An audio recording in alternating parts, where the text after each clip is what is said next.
കഴിഞ്ഞ ദിവസം പെരിന്തൽമണ്ണയിൽ തേലക്കാടടുത്ത് അപകടം നടന്നു. ആ അപകടം നടക്കുന്ന സമയത്ത് ഞാൻ കണ്ണൂരേക്ക് യാത്ര ചെയ്യുകയാണ്. തേലക്കാടുള്ള പ്രവർത്തകരെന്റെ ഫോണിൽ വിളിച്ചിട്ട് പറഞ്ഞു, ഉസ്താദേ ജുമാ നമസ്കാരം കഴിഞ്ഞിട്ട് ഞാൻ കണ്ണൂരേക്കുള്ള യാത്രയിലാണ്. ഉസ്താദേ തേലക്കാട് അപകടം നടന്ന സ്ഥലമേടെന്നറിയോ? 13 പെൺകുട്ടികളും ആൺകുട്ടികളും പിടഞ്ഞു മരിച്ച മിനിങ്ങാനത്തെ അപകടമില്ലേ?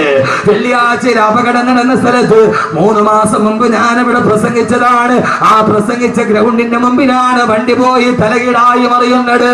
അവിടെ വെച്ചിട്ട് ഞാൻ ചോദിച്ചതാണ്, ഈ മണ്ണിൽ നിന്ന് മരിച്ചു വീടില്ലെന്ന് ആർക്കാ ഉറപ്പുള്ളത്? സഹോദരങ്ങളെ, മിനി ബസ് പാഞ്ഞു വരുമ്പോ അത് 2 സുഹൃത്തിനെ വിളിച്ചിട്ട് പറഞ്ഞു, ഉസ്താദേ സുബഹ നമസ്കാരം കഴിഞ്ഞിറങ്ങുമ്പോ പാഞ്ഞു വന്ന മിനി ബസ് മരത്തിലേക്ക് വന്നിടിച്ചിട്ട് തകർന്നു പോയി. ആളുകളെല്ലാവരും കൂടി ഓടി വരുമ്പോ മനുഷ്യരെ പുറത്തെടുക്കാൻ കഴിയുന്നില്ല. തൊട്ടടുത്ത് ജോലി ചെയ്ത 2 JCB വിളിച്ചു കൊണ്ടുവന്നിട്ട് തകിട് മുഴുവനും പുറത്തെടുക്കുമ്പോ അതിന്റെ ഉള്ളിൽ കിടന്നിട്ട് 15 വയസ്സുള്ള പൊന്നുമോള് നിലവിളിക്കുകയാണ്. കയ്യിൽ പിടിച്ചു വലിച്ചെടുക്കാൻ പറ്റുന്നില്ല. അവളുടെ അരക്കത്തിന് താഴ്ഭാഗത്തേക്ക് ബസിന്റെ ഉള്ളിൽ അവശിഷ്ടത്തിന് കുടുങ്ങിക്കിടക്കുകയാ.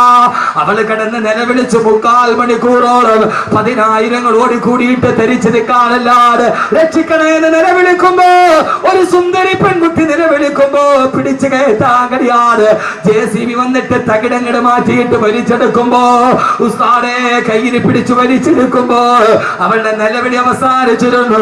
വലിച്ചെടുത്തപ്പോ അവളുടെ അരക്ക് മുകളിലോട്ടുള്ള ഭാഗമാണ് വന്നത്, അതിനപ്പുറത്തേക്കുള്ള ഭാഗമില്ല. ബസിന്റെ തകിടിന്റെ ഉള്ളിൽ പെട്ടിട്ട് അരയുടെ ഭാഗത്ത് വെച്ചിട്ട് 2ആയിട്ട് മുറിഞ്ഞു പോയ 15 വയസ്സുള്ള പൊന്നുമോളുടെ 3/4 മണിക്കൂർ മുമ്പ് സ്വപ്നം കണ്ട് നടന്നു പോയവേ അവൾ അതിന്റെ ഇടയിൽ 2 കഷണമായിട്ട് ചിതറിത്തെറിക്കുമ്പോ എന്തേ സഹോദരങ്ങളെ പൊട്ടിച്ചിരിച്ചും കൊണ്ടു നീ നടക്കുന്നു. കബറിൽ കടയിൽ കഫൻ തുണി നിന്നെയും നോക്കുന്നു. ആ ബസ്സിലിരുന്നിട്ട് പാരൽ കോളേജിലേക്ക് പോയ കോളേജ് വിദ്യാർത്ഥിനികളാ സീറ്റിലിരുന്നിട്ട് ആടിയും പാടിയും ചിരിച്ചുകൊണ്ട് നടന്നു പോകുമ്പോ പൊട്ടിച്ചിരിച്ചും കൊണ്ട് നീ നടക്കുന്നു. കടയിൽ കഫൻ തുണി നിന്നെയും നോക്കുന്നു. പൊട്ടിച്ചിരിച്ചുകൊണ്ട് നടന്നു പോകുമ്പോ അടുത്ത കടയിലിരുന്നിട്ട് കഫൻ തുണി നിന്നെ നോക്കി ചിരിക്കുകയാണ്. ചാടിക്കളിക്കുന്നാടുമെന്തറിയുന്നു പൊന്നുമോനെ. കൈ ഈ കുറ്റിയിൽ കെട്ടിയിട്ട് ആട്ടുകുട്ടി കിടന്നിട്ട് ചാടുകയാണ്. ആട്ടുകുട്ടി കറിയില്ലല്ലോ. അളക്കാരില്ല അറവുകാരൻ മറുഭാഗത്ത് കത്തിക്ക് മിനിസം കൂട്ടുന്നുണ്ട്. ഇങ്ങനെ ഒരു ആട്ടുകുട്ടിയല്ലേ നീ? ആ മറുഭാഗത്ത് അറവുകാരൻ കത്തിക്ക് മൂർച്ച കൂട്ടുമ്പോ അറിയാതെ ആടിത്തു നിൽക്കുന്ന ആട്ടുകുട്ടിയെ പോലെ ഈ ദുനിയാവിൽ ജീവിക്കുമ്പോ ഈ ദുനിയാവിലെ ഏറ്റവും ഒരു ആഗ്രഹം എന്തായിരിക്കണം? ഞാൻ പറയുന്നു, മറ്റൊരാഗ്രഹം ഉണ്ടാവരുത്. ഭാര്യയും മക്കളുമല്ല, പരലോകത്ത് കുടിമാടത്ത് നിന്ന് എഴുന്നേറ്റ് നിൽക്കുമ്പോ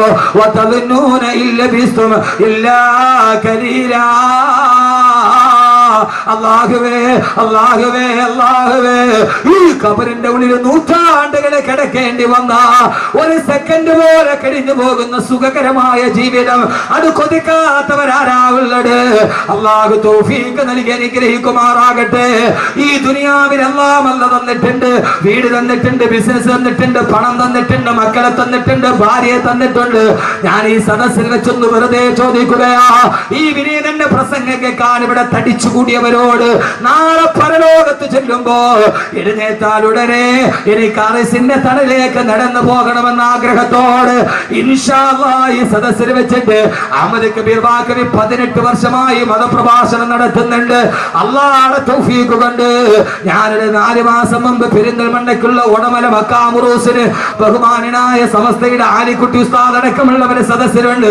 പാണക്കാട് തങ്ങളടക്കമുള്ളവരെ സദസ്സിലുണ്ട്. മൈക്ക് ഓണാണ്. ഞാൻ പ്രസംഗിക്കാൻ പോകുന്നു. തങ്ങളുടെ ഉദ്ഘാടന കർമ്മം തീർന്നു. പ്രസംഗത്തിന് വേണ്ടി സ്വാധ്യക്ഷൻ എന്നെ ക്ഷണിച്ചു. എഴുന്നേക്കാൻ പോകുന്നതിന് മുമ്പ് മൈക്കോണാണ്. 12 വയസ്സുള്ള ഒരു കുട്ടിയുടെ കയ്യിൽ പിടിച്ചിട്ട് ഒരു മനുഷ്യൻ കയറി വന്നിട്ട് പറഞ്ഞു, ഉസ്താദേ എന്റെ കുഞ്ഞിന് 12 വയസ്സായി. 17 ദിവസം മുമ്പ് അവരുടെ തലവേദന വന്ന മദ്രസയിൽ തലചുറ്റി താഴെ വീണു. താങ്ങിയെടുത്ത് പെരിന്തൽമണ്ണ മൗലാന ഹോസ്പിറ്റലിൽ കൊണ്ടുപോകുമ്പോ ഡോക്ടർമാര് പരിശോധിച്ചിട്ട് പറഞ്ഞു, കുഞ്ഞിന് ബ്രെയിൻ ട്യൂമറാ. കുഞ്ഞിന് ബ്രെയിൻ ട്യൂമറാ. 17 ദിവസത്തിലധികം ഈ കുഞ്ഞു ജീവിച്ചിരിക്കില്ല. 17 ദിവസത്തിലധികം ഈ കുഞ്ഞു ജീവിച്ചിരിക്കില്ല. കേട്ട ഉമ്മ തളർന്ന് താഴെ വീണു. വാപ്പ പൊട്ടിക്കരച്ചിലായി. അവസാനം ഈ സദസ്സിനെ സാക്ഷി നിർത്തി ഞാൻ പറയുകയാണ്, മഹാന്മാരായ പണ്ഡിതന്മാരും ബഹുമാനപ്പെട്ട തങ്ങന്മാരും ഇരിക്കുന്ന സദസ്സിൽ വെച്ചിട്ട് ആ മനുഷ്യൻ മൈക്കിലൂടെ പറഞ്ഞ പൊടിയ 10,000 കേട്ടടാ. അവിടെ വെച്ച് അദ്ദേഹം ഭാര്യയും ഭർത്താവും കൂടി ഈ തളർന്ന് കിടക്കുന്ന മകന്റെ തലയിൽ കൈവച്ചിട്ട് പറഞ്ഞു, ഇൻഷാ അല്ലാഹ് ബാക്കവി ഉസ്താദ് അടുത്ത സദസ്സിൽ വരുമ്പോ അവിടേക്കൊരു സദക്ക് നെയ്യത്താക്കുകയാ. ഈ മകന് അസുഖമെന്ന് ശിവയാകാൻ. സഹോദരങ്ങളെ, ആ സദസ്സിൽ വെച്ച് പറഞ്ഞു, ഉസ്താദേ മരണം കാത്ത് 17 ദിവസത്തെ ആയുസ് പറഞ്ഞ മോന് 13ാമത്തെ ദിവസം വെന്റിലേറ്ററിൽ നിന്ന് ബോധം തെളിഞ്ഞു. അൽഹംദുലില്ലാഹ് 3 മാസം കഴിഞ്ഞൊരു പ്രശ്നവുമില്ല. പൈസ ഉസ്താദിന്റെ കയ്യിലൊന്ന് ഏൽപ്പിക്കാൻ വേണ്ടി വന്നതാന്ന് പറഞ്ഞ് ആ സദസ്സിൽ നിന്നൊരു സംഖ്യ എന്റെ കയ്യിൽ ഏൽപ്പിച്ചിട്ട് ഏതാണ്ട് 30,000-ത്തിലധികം ആളുകൾ ഞാൻ മഹിഷറ എവിടെയാണെന്ന് പറയുന്നതിന് മുമ്പ്, ജീവിതം തുടങ്ങുന്നത് എവിടെയാണ്, ഭൂമിയിലാണോ ആകാശത്താണോ, ആദ്യം വരുന്നത് എവിടെയാണ് പറയുന്നതിന് മുമ്പ് ഈ തിങ്ങിക്കൂടിയ സദസ്സിന്റെ മുമ്പ് ഒരു ടെസ്റ്റ് ആയിട്ട് ഞാൻ ചോദിക്കുകയാ. ഇൻഷാ അല്ലാഹ് 30,000-ത്തിലധികം ആളുകൾ ഈ സദക്കയിൽ പങ്കെടുത്തിട്ടുണ്ട്. മാരകമായ ക്യാൻസർ വന്നിട്ട് ആമാശയം പഴുത്തു മാറിയിട്ട് അവസാനം ഡോക്ടർമാര് തള്ളിയ ഭാര്യയും ഭർത്താവും പോലും ഹജ്ജ് കഴിഞ്ഞിട്ട് തിരിച്ചു വന്നത് ഈ സദക്കയുടെ ബറക്കത്ത് കൊണ്ടാ. കാരണം എന്താ, ബാക്കവി ഇവിടെ വന്ന് പറഞ്ഞിട്ട് നാളെ ഞാൻ മലപ്പുറം ജില്ലയിൽ, നാളെ ഞാൻ കരുനാഗപ്പള്ളിക്കടുത്ത് ക്ലാപ്പനയിലാണ്. ഈ കണിയാപുരത്ത് കിടന്ന് നിങ്ങൾ ഉറങ്ങിയാലും 10,000 നിങ്ങൾക്ക് വേണ്ടി ആമീൻ പറയും. എത്ര ആളുകളാ കഴിഞ്ഞ ആലുവയിലെ വാർഷിക പ്രഭാഷണത്തിൽ 1,00,000 യാസീൻ ഓതിയിട്ട് ദുആ ചെയ്തപ്പോ അല്ലാഹുവിന്റെ സദസ്സിൽ പല നിയ്യത്തുകൾ വെച്ചിട്ട് നേർച്ചയാക്കിയ ആരൊക്കെയുണ്ടോ അവരെ ഹലാലായ മുറാദുകൾ ഹാസിലാക്കണമെന്ന് പറഞ്ഞപ്പോ കേരളത്തിന്റെ അകത്തും പുറത്തുമുള്ള ലക്ഷക്കണക്കിന് ആളുകൾ ആമീൻ പറഞ്ഞ സദസ്സ്, അതിന്റെ ബറക്കത്ത് കൊണ്ടാണ് ഈ കാര്യങ്ങൾ നടക്കുന്നത്. ഇൻഷാ അല്ലാഹ് ഈ സദസ്സിൽ നിന്ന് ആരെങ്കിലും ഉസ്താദേ ഈ സദസ്സിന്റെ തുടക്കക്കാരനായി വാഫി കോഴ്സ് പഠിപ്പിക്കാൻ, ഈ കരിങ്കലിനെ കരയിപ്പിച്ച വിജ്ഞാനം പഠിപ്പിക്കാൻ, അടുത്ത കുട്ടികൾക്ക് കിടക്കണമെങ്കിൽ, അവർക്ക് ദറസ് പഠിക്കണമെങ്കിൽ, അവർക്ക് ഖുർആൻ ഓതണമെങ്കിൽ ഒരു വലിയ കെട്ടിടം കൂടി സ്ഥാപിക്കേണ്ടതുണ്ട്. ഈ സംഘാടകർക്ക് വലിയൊരു ആഗ്രഹവുമുണ്ട്. ഇൻഷാ അല്ലാഹ് ആ സംരംഭത്തിലേക്ക് ഏതാണ്ട് 43 ലക്ഷം രൂപ ചെലവ് വരുന്ന ആ സംരംഭത്തിലേക്ക് ആദ്യത്തെ ആളായി ഇൻഷാ അല്ലാഹ് ഞാൻ മരിച്ചാലും മണ്ണിന്റെ അടിയിൽ ഞാൻ പോയാലും എനിക്ക് കിട്ടുന്ന ഒരു സദക്ക അല്ലാഹുവേ സ്വീകരിക്കണേ എന്ന നിയ്യത്തോട് ഏതാഗ്രഹം മനസ്സിൽ വെച്ചിട്ടാണോ അല്ലാഹു അതിനെ സ്വീകരിക്കുമാറാകട്ടെ. ഇവിടെ വെച്ച് വാഗ്ദാനം ചെയ്തിട്ട് 1, 2, 3, 4 ഭാഗമായിട്ട് കൊടുത്താൽ മതി, അല്ലാഹു സ്വീകരിക്കുമാറാകട്ടെ. ഒരു 66,666 രൂപ, സാധാരണ 6,666 ഞാൻ ചോദിക്കാറുണ്ട്. 66,666 രൂപ ഈ സദസ്സിൽ വെച്ചൊന്ന് വാഗ്ദാനം ചെയ്യാൻ അല്ലാഹുവിന്റെ റസൂൽ ചോദിച്ചാൽ ആദ്യമായിട്ട് പറയുന്നത് ഹബീബായ നബി മുഹമ്മദ് മുസ്തഫ,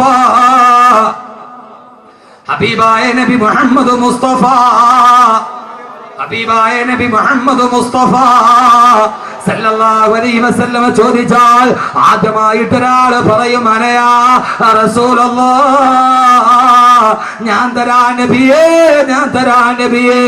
ആ സമയത്ത് എഴുന്നേറ്റ് നിൽക്കും ബഹുമാനപ്പെട്ട സയ്യിദുനാ ഉസ്മാൻ ബിൻ അഫ്ഫാൻ റളിയല്ലാഹു തആല അൻഹു. യഹി ഇന്തിഹാ ഹേ, യഹി ഇബ്തിദാ ഹേ, യഹി റാസ്താ ഹേ, യഹി റഹ്റുമാ ഹേ, യഹി ഇബ്തിദാ ഹേ, ഇതാണ് തുടക്കം. യഹി ഇന്തിഹാ ഹേ, ഇവിടെയാണ് ഒടുക്കം. യഹി റാസ്താ ഹേ, ഇതാണ് വഴി, ഇതാണ് പാത, ഇതിലൂടെയാണ് സ്വർഗത്തിന്റെ പാത. ഈ സ്വർഗത്തിന്റെ പാത വെട്ടിത്തെളിച്ച നാളെ ഞാൻ ജനകോടികൾ പരലോകത്ത് പരിഭ്രാന്തിയോടെ നിറഞ്ഞു നിൽക്കുമ്പോ എന്റെ ബുറാക്കിന്റെ മുകളിൽ ഞാൻ കടന്നു വരുമെന്ന്, എന്റെ ബുറാക്കിന്റെ മുകളിൽ ഞാൻ കടന്നു വരുമ്പോ എന്റെ തൊട്ടുമുമ്പിൽ എന്റെ ഒട്ടകപ്പുറത്തുണ്ടാകും എന്റെ പൊന്നുമോള് ബീവി ഫാത്തിമ. അള്ളാന്റെ റസൂല് പറയുകയാ, എന്റെ തൊട്ട് മുമ്പിൽ എന്റെ ഒട്ടകപ്പുറത്ത് എന്റെ കരളിന്റെ കഷണമേ ഫാത്തിമ, എന്റെ ജീവിതത്തിന്റെ വാത്സല്യമേ ഫാത്തിമ, എന്റെ പൊന്നുമോള് ഫാത്തിമയുണ്ടാകും. എന്റെ വലതു ഭാഗത്ത് അബൂബക്കർ ഉണ്ടാവും, എന്റെ ഇടതു ഭാഗത്ത് ഉമർ ഉണ്ടാവും, എന്റെ തൊട്ടുപുറകിലതാ അല്ലാഹു അക്ബർ അല്ലാഹു അക്ബർ അല്ലാഹു അക്ബർ അല്ലാഹു അക്ബർ അല്ലാഹു അക്ബർ അല്ലാഹു അക്ബർ എന്ന ബാങ്കം വിളിച്ചുകൊണ്ട് എന്റെ തൊട്ടുപുറകിൽ എന്റെ ബിലാൽ ഉണ്ടാകുമെന്ന്. എന്റെ കറുത്തവനായ ബിലാൽ, എന്റെ കറുകറുത്ത ബിലാൽ, ആ ബിലാൽ ബാങ്കം വിളിച്ചുകൊണ്ട് എന്റെ പുറകിൽ വരുമ്പോ ഈ ദുനിയാവില് ബാങ്ക് കേട്ടപ്പോ ആരൊക്കെയാണോ പള്ളിയിലോട്ട് കിടന്നു വന്നത് അവരാ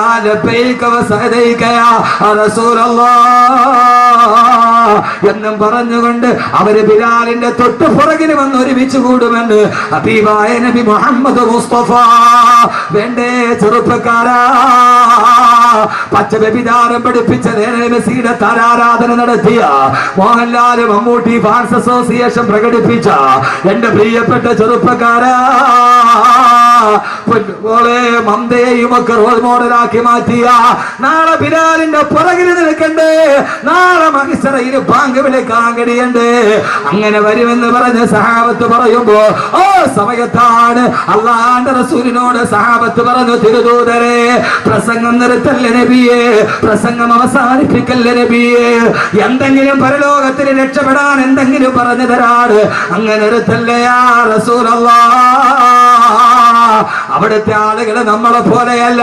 നിങ്ങൾ ചിന്തിക്കുന്നുണ്ടാവും ഇയാളൊന്ന് വകന്ന് നിർത്തിയാൽ എഴുന്നേക്കാമായിരുന്നു. അല്ല സഹോദരങ്ങളെ അല്ല, അല്ല സഹോദരങ്ങളെ അല്ല, അല്ല അല്ല. സഹാബത്ത് പറഞ്ഞു, നബിയെ നബിയെ നിർത്തല്ലേ നബിയെ, അത് പറഞ്ഞിട്ട് നിങ്ങൾക്ക് ആഖിറത്തിലേക്ക് പ്രയോജനമില്ലാത്ത അത് നിർത്തല്ലേ നബിയെ, എന്തെങ്കിലും ആഖിറത്തിൽ രക്ഷപ്പെടാ പറഞ്ഞതാ തിരുദൂതരെ യാ റസൂലല്ലാഹ്. ആ സമയത്ത് അല്ലാഹുവിന്റെ റസൂൽ പറഞ്ഞു, സഹാബ എന്നാൽ എപ്പോഴും പറഞ്ഞുകൊള്ളുക, യാദൽ ജലാലി വൽ ഇക്റാം അമിത്നാ അലാ ദീനിൽ ഇസ്ലാം, യാദൽ ജലാലി വൽ ഇക്റാം അമിത്നാ അലാ ദീനിൽ ഇസ്ലാം, യാദൽ ജലാലി വൽ ഇക്റാം അമിത്നാ അലാ ദീനിൽ ഇസ്ലാം. ഇത് പതിവായി പറഞ്ഞു. ആഖിറത്തിൽ പോയാൽ നിങ്ങൾക്ക് തളരേണ്ടി വരില്ല, പരിഭ്രാന്തിയോടെ ഓടേണ്ടി വരില്ല. റഹ്മത്തെന്ന സഹോദരി ഒരു സദഖ ചെയ്തു, ഇത് വഅദിന്റെ പ്രയോജനമാണ്. അല്ലാഹുവേ നീ അവർക്ക് സാലിഹായ സന്താനത്തെ കൊടുക്കണേ അല്ലാഹ്.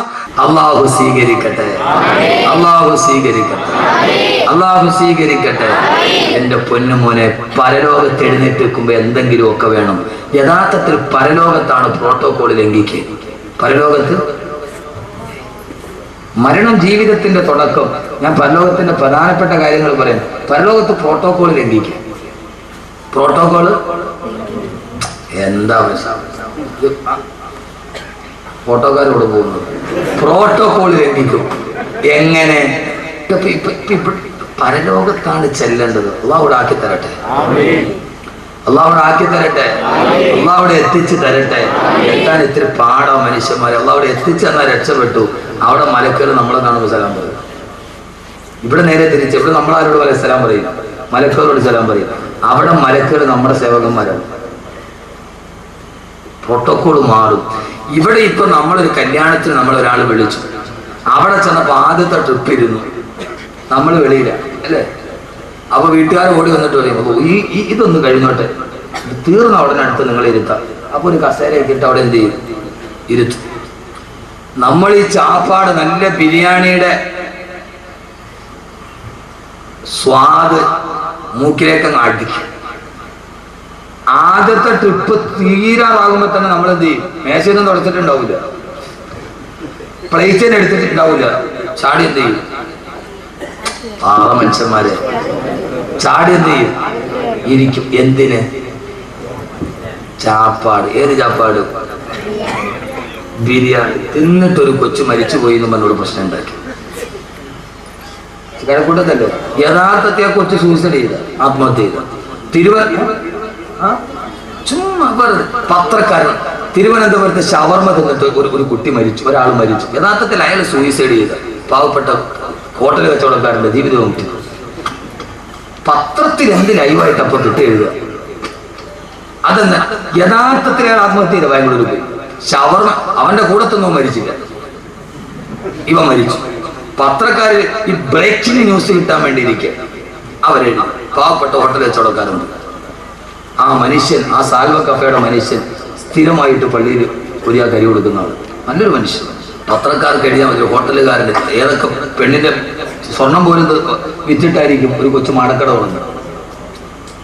യഥാർത്ഥത്തിൽ നമ്മളെന്താ ഭക്ഷണം അല്ലേ, ഭക്ഷണമല്ലേ, ഒരു പ്ലേറ്റ് ഭക്ഷണം. മോനെ പ്രോട്ടോകോൾ ലംഘിക്കും എവിടെയാണെന്നറിയോ?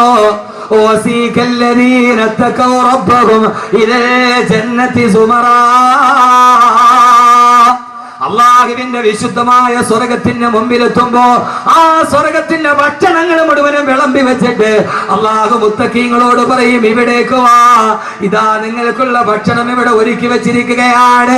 ആ സമയത്ത് സ്വർഗത്തിലെ ഭക്ഷണങ്ങൾ ഒരുക്കി വെച്ചിരിക്കുമ്പോ സ്വർഗത്തിൽ കയറുന്നവൻ ആദ്യം കൊടുക്കുന്ന ഭക്ഷണം ഏതെന്ന് നബിയോട് ചോദിച്ചപ്പോ അള്ളാഹുവിന്റെ റസൂല് പറഞ്ഞു, പൊരിച്ച മീനിന്റെ കരളാണ് സ്വർഗത്തിലെ ആദ്യ ഭക്ഷണമെന്ന് ഹബീബായ നബി മുഹമ്മദ് മുസ്തഫ. സ്വർഗത്തിലേക്ക് കയറിയാൽ ആദ്യം കിട്ടുന്ന ഭക്ഷണം മീനിന്റെ പൊരിച്ച കരളാണെന്ന് നബി മുഹമ്മദ് മുസ്തഫ. ആ സ്വർഗത്തിലെ ഭക്ഷണം മുഴുവനും വിളമ്പി വെച്ചിട്ട് അള്ളാഹു മുത്തഖീങ്ങളോട് പറയും, ഇവിടേക്ക് വാ, ഇവിടേക്ക് വാ. ആ സമയത്താണ് സ്വർഗത്തിലെ ഭക്ഷണങ്ങൾ മുന്നിൽ കണ്ടാലും മുത്തഖീങ്ങൾ ആദ്യം കഴിക്കാൻ ചാടി കയറില്ല.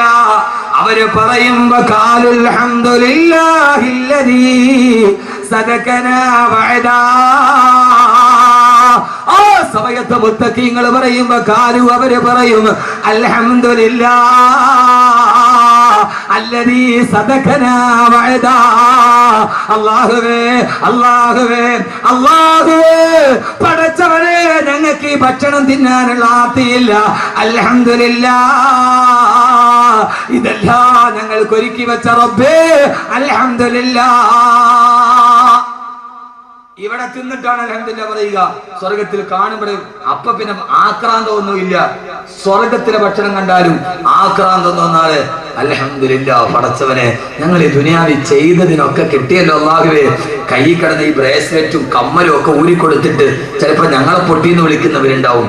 പടച്ചവനെ അവിടെ പറയാം അൽഹംദുലില്ലാഹ്. അള്ളാഹുനാക്കി തരട്ടെ, അള്ളാഹുനാക്കി തരട്ടെ, അള്ളാഹു അങ്ങനെ ആക്കി തരട്ടെ. അതിനെന്ത് ചെയ്യണം? ഈ ഭൂമിയിൽ എങ്ങനെ ജീവിക്കാൻ കഴിയണം? ഈ ഭൂമിയിൽ എങ്ങനെ ജീവിക്കാൻ കഴിയണം? നാളെ സ്വർഗത്തിലെത്തണ്ടേ? അങ്ങനെയുള്ള ജീവിതം ഈ ഭൂമിയിൽ ജീവിക്കാൻ കഴിയണം. ഉസ്താദേ, ഈ കാലഘട്ടമല്ലേ, എങ്ങനെയാ ജീവിക്കാൻ കഴിയുക? ഞാൻ ഒരു ദിവസം കഴിഞ്ഞ വർഷമാണ് പാതിരാ സമയത്ത് വള്ളക്കടവിൽ വെള്ളം കടിഞ്ഞ് ഞാൻ ടെക്നോ പാർക്കിൽ വള്ളക്കടവിലേക്ക് വളർന്നു പോവുകയാണ്. ഏതാണ്ട് വൈകുന്നേരം ഒരു 8-8:30 മണിയായിട്ടുണ്ട്. കരക്കൂട്ടത്ത് നിന്ന് ടെക്നോ പാർക്കിന്റെ സൈഡിലൂടെ പോകുമ്പോ ആ സമയത്ത് ടെക്നോ പാർക്കിലേക്ക് നിന്ന് പോകുന്ന വഴിയിലുള്ള വാഗമരത്തിന്റെയും ദേവദാരുവിന്റെയും ചുവട്ടിലൊരു പെൺകുട്ടിയുണ്ട്, 3 ചെറുപ്പക്കാർ കൂടെയുണ്ട്. ആ പോകുന്ന വഴിയിൽ അസ്വാഭാവികമായ ഒരു കൂട്ടം കണ്ട് ഞാൻ നോക്കുമ്പോ സുബ്ഹാനല്ലാഹ്, കണ്ട കാഴ്ച ഈ സദസ്സിൽ വെച്ച് പറയാൻ കഴിയുന്നതല്ല. വിവര സാങ്കേതിക വിദ്യയുടെ വിദൂര സാധ്യതകൾ മുഴുവനും നിന്റെ ഗ്രാമത്തിന്റെ പടിവാതിൽ എത്തി നിൽക്കുമ്പോ ടെക്നോ പാർക്ക്, സൈബർ കഫേയും ഇൻഫോസിസ് പാർക്കും നിന്റെ മുമ്പിൽ ഏറ്റവും വലിയ പരീക്ഷണത്തിന്റെ വാതായനങ്ങൾ തുറക്കുമ്പോ പെങ്ങളെ മയങ്ങിപ്പോകരുത്. ഏതാണ്ട് 4 നൂറ്റാണ്ട് പഴക്കമുള്ള ഇസ്ലാമിക നാഗരികതയുടെ കളിത്തൊട്ടിൽ ജനിച്ചു വീണിട്ട് എന്റെ പ്രിയപ്പെട്ട പെങ്ങളെ, ഈ ആധുനികതയുടെ വിളിച്ചോട്ടം നിന്നെ പേടിപ്പിക്കരുത്. എന്റെ പ്രിയപ്പെട്ട ചെറുപ്പക്കാരാ, ഈ ദുനിയാവ് നിന്റെ മുമ്പിൽ വന്ന് നിൽക്കുമ്പോ ഈ ദുനിയാവ് നിന്നെ പേടിപ്പിക്കാൻ പാടില്ല. ഇന്നമ ദുനിയാ ഫനാഉ ലൈസ ലിദുനിയാ ഖുബൂൽ ഇന്നമ ദുനിയാ കബൈതുൻ നസജതുൽ അൻകബൂൽ. ഈ ദുനിയാവ് ചെലന്തിയുടെ വല പോലെയാണ്, ഏത് സമയത്തും